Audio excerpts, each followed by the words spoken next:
नमस्कार. जयश्रीज पारंपरिक रेसिपीजमध्ये तुम्हा सगळ्यांचे खूप खूप स्वागत. तर आज आपण गाईच्या दुधापासून खरवस तयार करून घेणार आहोत. तर अगदी सोपी रेसिपी आहे. 5 मिनिटातच हे तयार होतं आणि खायला ही खूप पौष्टिक अशी ही रेसिपी आहे. तर तुम्ही याऐवजी म्हशीचं दुधापासून सुद्धा ह्याचप्रमाणे बनवू शकता. तर इथे मी गाईचं अर्धा लिटर हे दूध घेतलं आहे. हे गाईचं दूध आहे त्यामुळे ह्याचा कलर पिवळा तुम्हाला दिसत आहे. आता हे आपण एका पातेल्यामध्ये चाळून घ्यायचं आहे. ह्याच्यात काहीतरी कचरा वगैरे असेल तर आपल्याला ते सर्व चाळून असं घ्यायचं आहे. आणि भांडं आपल्याला मोठंच घ्यायचं आहे खरवस शिजवण्यासाठी. तर म्हशीचं किंवा गाईचं दूध हे पहिल्या दुसऱ्या दिवसाचं हे घट्ट असतं. तर हे दूध तिसऱ्या दिवसाचं आहे.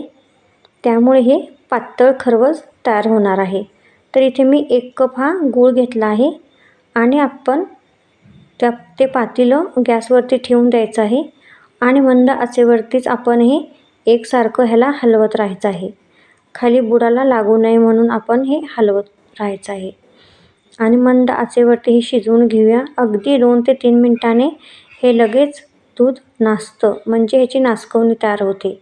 काही ठिकाणी ह्याला नासकवणीसुद्धा असं म्हणतात.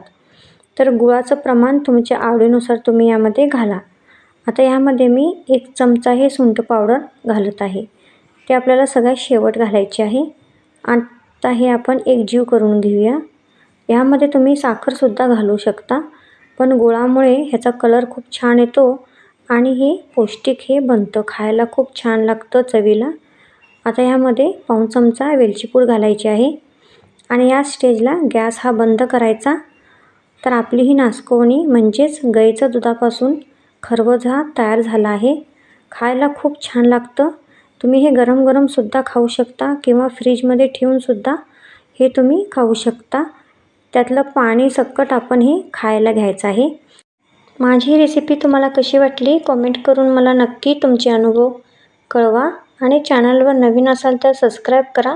बाजूचं बेल आयकॉन बटन नक्की प्रेस करा व तुमच्या मित्रमैत्रिणींना जास्तीत जास्त शेअर करा. तर पुन्हा भेटू नवीन रेसिपीसोबत. तोवर खात राहा आणि मस्त राहा. धन्यवाद.